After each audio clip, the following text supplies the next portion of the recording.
The third flash. Emotion and spiritual pleasure have become mixed in this flash to an extent, and since their exuberance does not much heed the principles of the intellect and the scales of thought, nor conform to them, it should not be weighed up on the scales of logic. In the name of Allah, the Merciful, the Compassionate, everything shall perish save His countenance. His is the command, and to Him shall you return. Qur'an Surah 28, verse 88. The two phrases, the enduring one, He is the enduring one, the enduring one, He is the enduring one, express the meaning of the above verse, and so to state two important truths. It is because of this that some of the chiefs of the Naqshbandi Order made themselves a special invocation with the repetition of the phrases in the form of a concise Naqshi supplication. Seeing that the two phrases express the meaning of the above almighty verse, so we shall explain several points concerning the significant truth they state. First point. The first time the enduring one, He is the enduring one, is recited, like a surgical operation, it severs and isolates the heart from everything other than Allah. It is as follows. In respect of the comprehensiveness of his nature, man is connected with virtually all beings, and in addition, a boundless capacity to love has been included in his nature. For these reasons, man nurtures love towards all beings. As he loves the huge world as though it were a house, so he loves eternal paradise as though it were a garden. However, the beings he loves do not stop, they depart, and he constantly suffers the pain of separation. That boundless love of his becomes the means of boundless torment. The fault in suffering such torment is his, for his heart's infinite capacity to love was given so that he might direct it toward one possessing an infinite, undying beauty. By misusing it and spending it on transitory beings, he has done wrong and suffers the punishment for his fault due to the pain of separation. Thus, the first time he utters, the enduring one, He is the enduring one, it severs his attachment to the transitory beings. He leaves those objects of love before they leave him, and he is thus cleared of his fault. It declares that love is restricted to the enduring beloved, and expresses this meaning. The only truly enduring one is you. Everything other than you is transient. One that is transient certainly cannot be the object of attachment for my heart, which was created for everlasting love, for ardour lasting for pre-eternity to post-eternity. Since those innumerable beloveds are transitory, and they leave me and depart, before they do so, declaring, the enduring one, you are the enduring one, I shall leave them. Only you are immortal, and I know and believe that beings can only be immortal by your making them so. In which case, they should be loved with your love. They are not otherwise worthy of the heart's attachment. When in this state, man's heart gives up innumerable objects of love. Seeing the stamp of transitoriness on their beauty and loveliness, it severs its attachment to them. If it does not sever it, it suffers wounds to the number of its beloveds. The second, the enduring one, He is the enduring one, is both a salve and an antidote for those wounds. That is, O enduring one, since you are enduring, that is sufficient. You take the place of everything. Since you exist, everything exists. Yes, the beauty, bounty, and perfection in beings, which are the cause of love, are generally signs of the truly enduring one's beauty and bounty and perfections, and passing through many veils are pale shadows of them. Indeed, they are the shadows of the manifestations of His most beautiful names. A second point. Included in human nature is an intense love. Even because of the power of imagination, man fancies a sort of immortality in everything he loves. Whenever he thinks of or sees their passing, he cries out from the depths of his being. All lamentations at separation are interpretations of the weeping resulting from love of immortality. If there was no imagined immortality, there would be no love.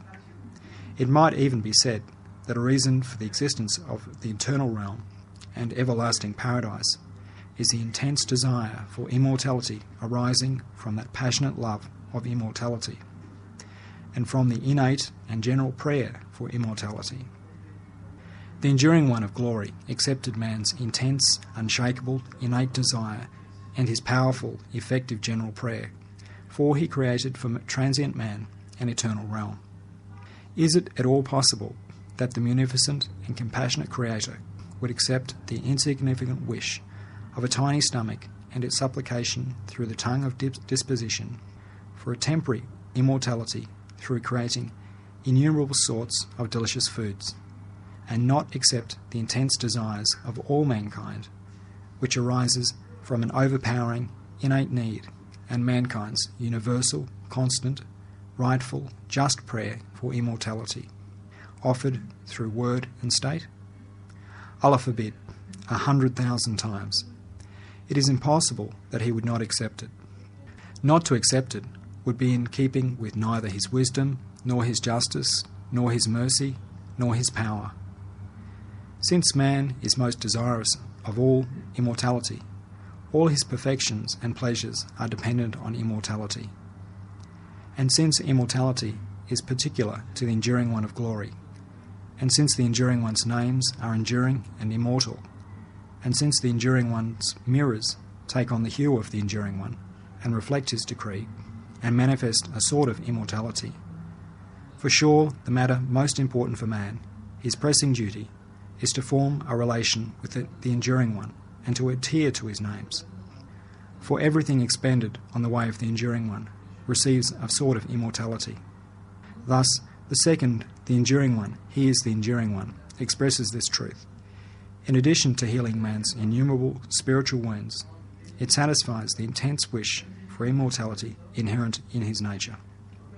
Third point. In this world, the effects of time on things, and on their transience and passing, differ greatly.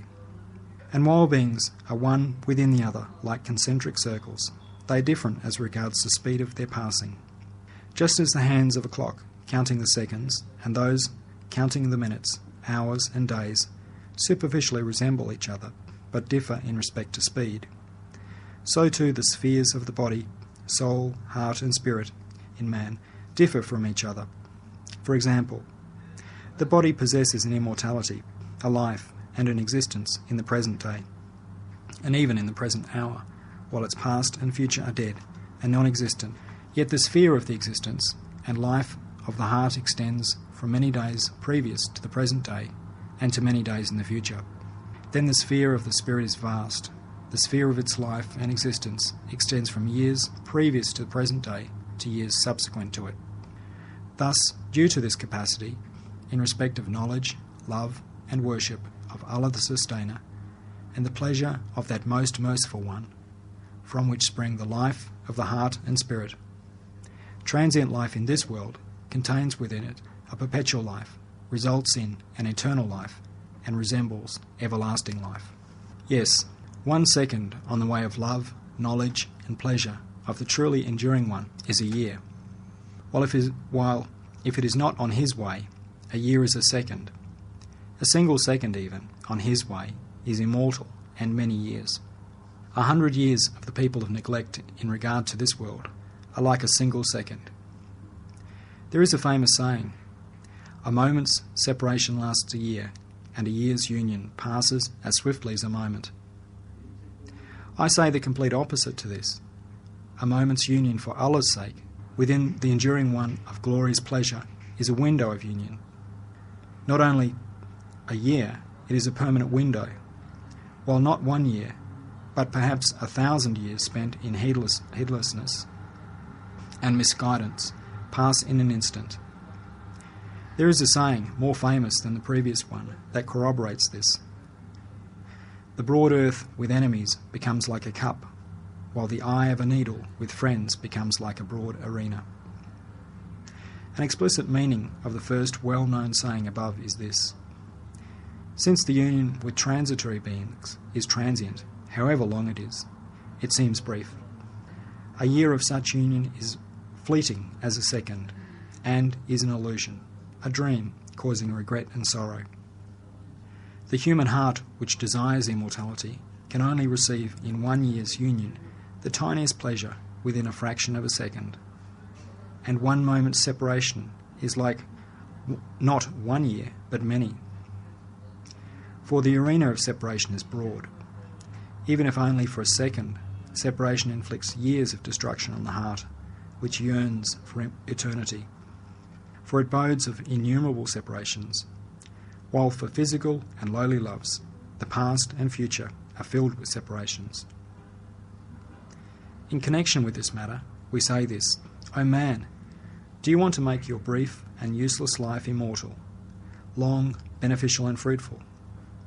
Since to want is demanded by humanity, spend your life on the way of the truly enduring one. For everything turned to the enduring one receives the manifestation of immortality. Since everyone strongly desires a long life and yearns for immortality, and since there is a means of transforming this fleeting life into perpetual life, and it is possible to make it lengthy, for sure, anyone has not lost his humanity will seek out the means and try to convert the possibility into reality and will act accordingly. Yes, the means is this: work for Allah's sake, meet with others for Allah's sake, labour for Allah's sake, act within the sphere of for Allah, for Allah's sake, on account of Allah. Then all the moments of your life will become like years. Alluding to this truth, verses of the Qur'an point out that a single night, such as the night of power, are 1,000 months, that is, around 80 years. Also alluding to this truth is the expansion of time, a tried principle among the people of sainthood and reality, through the mystery of which a few minutes' ascension become like many years and prove the existence of this truth and demonstrate it in fact. The few hours of the ascension of the Prophet, peace be upon him, had the length, breadth, and comprehensiveness of thousands of years. For by way of it he entered the world of eternity, and a few minutes of that world comprise thousands of years of this world. Besides this, there are numerous occurrences of the expansion of time, experienced by the saints, constructed on this truth. It is related that some saints did a day's work in a single minute. Some performed the duties of a year in an hour, and recited the whole Qur'an in the space of a minute. Such voracious people of truth would never knowingly stoop to lying. There can be no doubt that they observed exactly the fact of the expansion of time, which is thus numerously and unanimously reported. Footnote number 2. The verses. Said one of them, "How long have we stayed here?" They said, "We have stayed perhaps a day or part of a day." Surah 18, verse 19. And so they stayed in their cave 300 years, and some add 9 more. Surah 18, verse 25. Point to the traversing of time, while the verse, "Verily, a day in the sight of your sustainer is like 1,000 years of your reckoning." Surah 22, verse 47, points to the expansion of time. A sort of expansion of time, confirmed by everyone, is experienced in dreams. Sometimes a day in the waking world, or many days, would be necessary to experience the happenings, words, pleasures, and pains experienced in a minute's dream. In short, for sure, man is transitory, but he was created for immortality and to be the mirror to the enduring one, and he was charged with duties which produce enduring fruits, and was given a form which is the means to manifesting the impresses of an enduring one's enduring names. In which case, the true duty and happiness of man is to cling with all his powers and faculties to the names of that eternally enduring one, within the bounds of those things that please him. It is to be turned towards him and to go to him. As man's tongue utters the enduring one, "You are the enduring one," so his heart, spirit, mind, and all his subtle faculties should declare. He is the enduring one. He is the pre-eternal and post-eternal.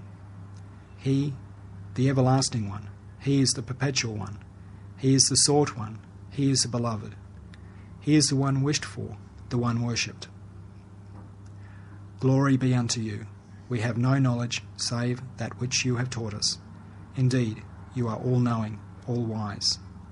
Qur'an, Surah 2, verse 32. O our Sustainer, do not take us to task if we forget or do wrong. Qur'an, Surah 2, verse 208.